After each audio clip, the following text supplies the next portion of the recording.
The bustling spaceport of New Geneva hummed with the constant flow of interstellar commerce. Raza adjusted his worn jacket against the artificial chill as he navigated through the maze of cargo containers and alien merchants.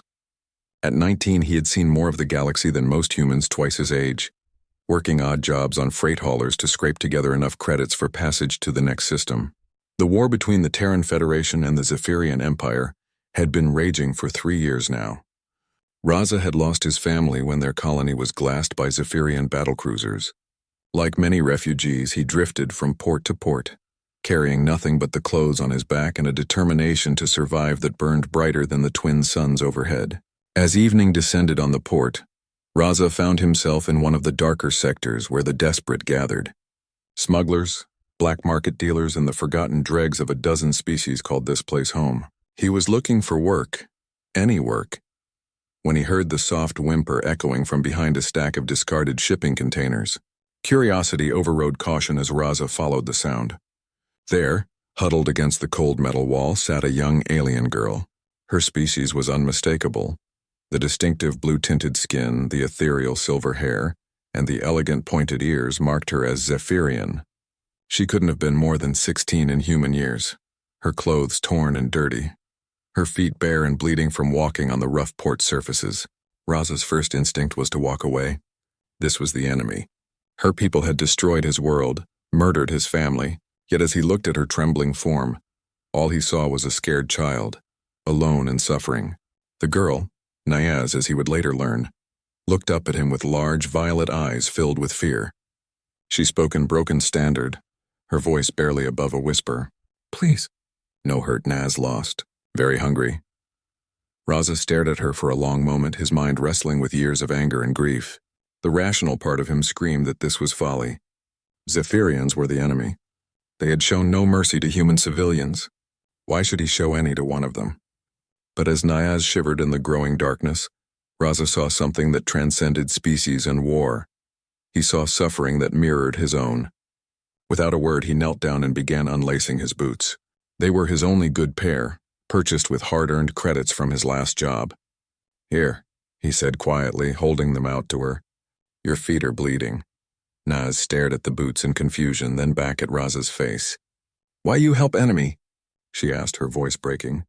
Raza was quiet for a moment, considering his answer. "Because you're not an army or a government. You're just a kid who needs help." With gentle hands, he helped her put on the boots. They were too large for her small feet, but they would protect her from the harsh ground. From his jacket pocket, he pulled out his last ration bar, his dinner for the night, and pressed it into her hands.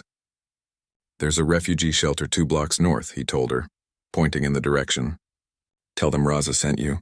They'll take care of you." Naz looked at the human boy who had shown her kindness when he had every reason to hate her. Tears streamed down her face as she whispered, "Gratitude eternal, Raza of humans. Naz will not forget." Raza watched her disappear into the night, his bare feet already feeling the bite of the cold metal flooring. He didn't know that Naz wasn't just any refugee. She was the youngest daughter of Admiral Zixathera, the most feared military commander in the Zephyrian Empire, thought lost when her transport was destroyed in the war zone. The next morning, Raza was awakened by a sound that made the entire spaceport fall silent. The deep, resonant hum of Zephyrian war engines filled the sky as an armada of sleek, crystalline ships descended from orbit. Panic rippled through the port as beings of every species prepared for the worst. But instead of weapons charging, something unprecedented happened. The massive flagship settled onto the port's main landing pad, and from it emerged a procession unlike anything the galaxy had ever seen. Admiral Zixathera herself, resplendent in ceremonial armor that sparkled like captured starlight, led a contingent of her highest-ranking officers toward the refugee sector. Beside the admiral walked a small figure that made Raza's breath catch in his throat. Naz, now dressed in flowing robes that marked her as Zephyrian nobility, still wore his oversized boots beneath her elegant garments. The procession stopped directly in front of Raza, who stood frozen among the crowd of onlookers. Admiral Zixathara raised her hand, and every Zephyrian in the Armada, thousands of beings aboard dozens of warships, executed a perfect ceremonial bow that lasted for a full minute. "Raza of humans," the admiral's voice carried across the silent port, "you showed kinship honor to my child when you had cause for hatred. In our culture, such an act creates a debt that transcends war itself. She gestured to her officers, who brought forward an ornate chest. This contains enough credits to buy a small planet. But more than this, I offer you something greater: safe passage for every human refugee in this sector to any world of their choosing, under the protection of my fleet. Raza found his voice at last. I don't understand. She was just a scared kid who needed help. Admiral Zixathera smiled, an expression that transformed her fearsome features into something almost maternal. Exactly, young human. In a galaxy consumed by war, you chose compassion over vengeance. You saw not a Zephyrian, not an enemy, but simply another being in need. She paused, her violet eyes, so like her daughter's, fixed on Raza's face. My people have studied humans since this war began. We thought you were simply another aggressive species, driven by conquest and hatred. But you, Raza of humans, have shown us something we did not expect to find in this conflict: the capacity for grace. Naz stepped forward, her young voice clear and strong. The kindness you showed me will be remembered in Zephyrian history for 1,000 generations. Today my people learn that true strength is not in the power to destroy, but in the wisdom to show mercy. As the crowds watched in amazement, Admiral Zixathera made an announcement that would change the course of the war. Let it be known throughout the galaxy that the Zephyrian Empire calls for immediate ceasefire with the Terran Federation. One human's act of compassion has done what 1,000 battles could not. It has reminded us of what we fight to protect, not what we fight to destroy.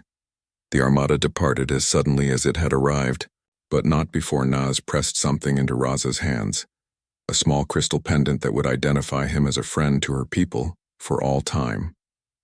As the ships disappeared into the stellar void, Raza stood barefoot on the landing pad, surrounded by refugees who wept with joy at the news of their freedom. In the end, it wasn't humanity's weapons or tactics that had impressed their enemies. It was the simple act of one young man who chose to see a fellow soul in need rather than an enemy to hate. And in that choice, he had proven something that would echo throughout the galaxy: that the greatest victory is not in defeating your enemy, but in finding the courage to help them when they need it most.